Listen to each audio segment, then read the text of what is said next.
As with Series 1 back in 2005, Series 5 had just as much to prove, if not more, to the general public that Doctor Who could survive without Russell T Davies and David Tennant. Matt Smith was a relatively unknown actor at the time, and had many naysayers deciding to abandon the series once David Tennant left. However, with fairy tale elements, superb scripts, performances, and wonderful imagination, Series 5 proved more than its worth. Today, we're here to look at the best the series had to offer. With 20 minutes to save the world, Britain cramped into a spaceship, Churchill vs the Daleks, the return of the Weeping Angels and more, this is Series 5. At number 10 we have The Beast Below. You know how strong Series 5 is when its best story is merely alright. Thousands of years in the future, the whole of England has been rounded up on a spaceship, but what is lurking in the basement? Honestly, for second episodes of a series that show off the companion's first flight in the TARDIS, this could have been a lot better. The Beast Below feels like one of those stories that is gasping for more time, as the episode feels more like an obligation rather than creating a fully realised world with developed characters. The story is moving at such a pace that it's hard to get invested in our understanding of the spaceship. The episode as presented isn't given enough details to have more subtext. There could have been compelling social commentary on the voting system, but it ends up being just confusing. If 1% of the population protest, the ship comes to a halt, which doesn't really make sense when this is a democracy. Surely 1% would be in the minority, right? Sophie Okonedo and the demon headmaster himself, Terence Hardiman, feel wasted in these roles that just feel like chess pieces moving the plot around than fully realised characters. The Beast Below isn't completely terrible, as there are great ideas here, but unfortunately it is lacking in execution and would have been much better had it been longer. It wants to impress, but it doesn't have the whale's love to keep this ship going. At number 9 we have Victory of the Daleks.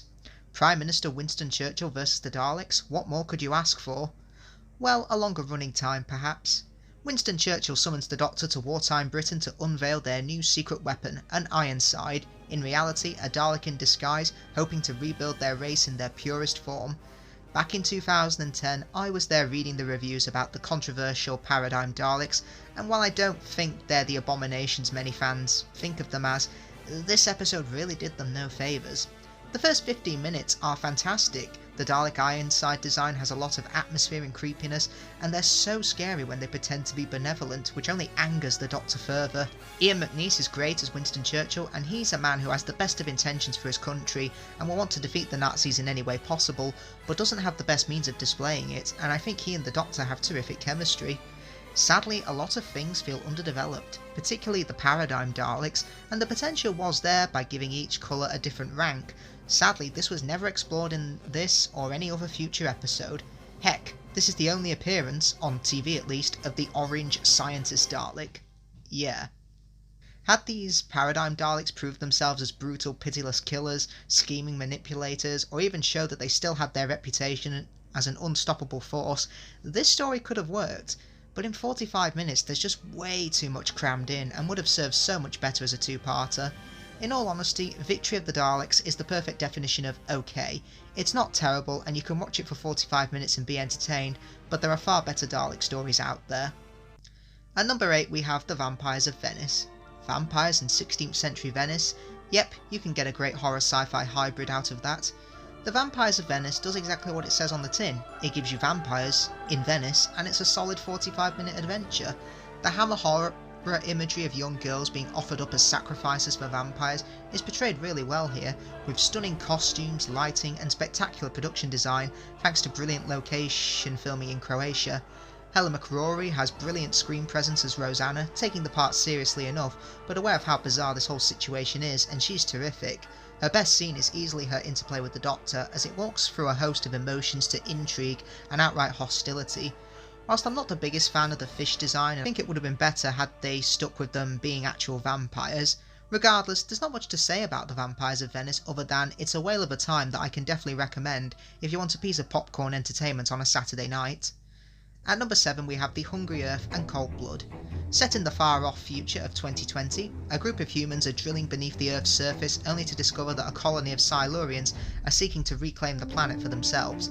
If this story sounds familiar, that's because it is more or less a modern day remake of Doctor Who and the Silurians from the 1970s, with a few dashes of other familiar elements sprinkled here and there, and you know what, it's a pretty solid story. Matt Smith is great as the Doctor, and his scenes with Elliot I think are a highlight of his era, and it's a shame they are not talked about more often. While I do think it's a shame that Amy is taken out of the action within 10 minutes of the story starting, this story makes up for that as Karen Gillan gives a terrific performance for when Rory dies. Well, get used to that, folks. This story is a great morality tale as it shows both the best and worst of both sides. Some humans feel the Silurians are monsters and should be wiped out, and vice versa. The best of humanity is represented in Rory as he manages to be the one person who keeps his head above ground and proves his worth as a human being. The Silurian redesign is a great update for the 21st century, however I do wish they looked a bit more reptilian and weren't so distinctly human in their faces, but I can live with this design. With great atmosphere, excellent production design and great companions, The Hungry Earth and Cold Blood is a great callback to the Pertwee era, but also making its own way for the future. At number 6 we have The Lodger. A low-budget rom-com in Doctor Who sounds like a disaster, but this episode really makes it work. The Doctor is separated from the TARDIS and rents a room where people seem to go up the staircase but never come back down. Now, as said before, this is the series attempting to do a rom-com, and it definitely works with a small-scale plot and a great set of characters. Matt Smith absolutely nails the Doctor's eccentricity, and his bromancing chemistry with Craig, played by James Corden, is really good. These two have such great chemistry with each other. And Craig's jealousy of the Doctor does feel genuine as well, as since he came into his life his whole world gets turned upside down, and suddenly there's someone who's more talented and more liked by your friends, your work colleagues, and even the person you fancy. And the threat is very simple, but it's still effective, and the evil TARDIS has so much atmosphere and makes for a really good climax. The Lodger is basically a three-way character piece between the Doctor, Craig and Sophie, with a lot of comedic highlights of the Doctor trying to fit into suburban Britain. The Lodger is perfectly comfortable television that is best enjoyed with pizza, booze and telly. At number 5 we have The Time of Angels and Flesh and Stone. With the return of the Weeping Angels and River Song, you can tell we are in for one hell of a ride. If Blink was Alien, then this story is definitely Aliens in comparison, as the Doctor, Amy, River Song and an army of clerics head into a crashed spaceship to wipe out the last Weeping Angel. Amazingly, this was Matt Smith's first recorded performance as the Doctor, but it would be hard to tell as he enters the role of the Doctor with such confidence and does so well inhabiting the old man in a younger man's body. Alex Kingston returns with so much confidence as River Song, and it's a great story for Amy as she's taken way out of her comfort zone on her first time at an alien planet, and she's possessed by an angel and has to place her trust in the Doctor more than ever before. Just ignore the pretty tasteless ending. Ugh. The Weeping Angels make a spectacular return, and particularly with the angel coming out of the TV screen, that is still bedwettingly terrifying in my opinion. And whilst I'm not a big fan of seeing the angels move, they still maintain their horror aspects with disfigured and damaged angels that look even more scary than their appearance in Blink. Stephen Moffat has written an action-packed script which is skin-crawlingly petrifying and has such a scale that is packed with memorable characters like Father Octavian and Bob, and they all get terrific moments to shine. The direction and production design feels cinematic at points, the atmosphere is tense and frightening, and showcases the 11th Doctor at his absolute finest. This two-parter is best enjoyed with the lights off and on Halloween, just don't fall through the crack in time. At number 4 we have Amy's Choice. Similar to Father's Day in Series 1, this episode aims to tell the story from the companion's point of view. After all, this entire episode is named after Amy Pond. 5 years after Amy travelled with the Doctor, she is happily married to Rory Williams in Ledworth and pregnant with his baby. The Doctor reunites with the two, but Amy is left questioning what is real. Is she living with Rory in Upper Ledworth, or is she still travelling with the Doctor and Rory in the TARDIS? This episode ticks all the boxes for me, as the episode helps Amy's growth as a character, as she must choose between living with Rory, which is a common reality, but doesn't want to let go of the fairy tale and fantasy of being able to go anywhere in the TARDIS.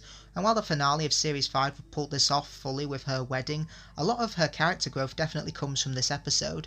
Despite being all about Amy, the Doctor and Rory still get time to shine here, as they both want Amy for themselves, but you understand why, and it's not just for selfish reasons. Rory would have his dream wife, baby and job, but the Doctor would have company in the TARDIS. However, I also have to give credit to Toby Jones as the Dream Lord, a representation of the Doctor's darker side that presents the three with a danger in the TARDIS, that being freezing to death near a cold star, and being killed by an alien race known as Ecnodeans in Ledworth that have inhabited the pensioners of the village. Jones as the Dream Lord is excellent. He gets to be evil, funny, taunting, but still serves as a very significant threat and is fantastic to watch. And you know his character has sparked off so many fan intrigue that we're still talking about him over a decade later. Furthermore, I love the look of villagers, so you can tell I'm slightly biased against this one. With excellent performances, superb character writing and a brilliant villain, Amy's Choice is a highlight of the 11th Doctor's era and Series 5 as a whole. At number 3 we have The 11th Hour. This episode had a lot to achieve in order to be a success. The story was the first under Stephen Moffat's tenure as showrunner and had to introduce a new Doctor, new companions, a new story arc, a new TARDIS interior, and a completely new look and feel for the programme, and in my opinion was pulled off almost flawlessly. A newly regenerated 11th Doctor crashes to Earth in Amelia Pond's garden, who has a mysterious crack in her wall with a missing alien prisoner known as Prisoner Zero.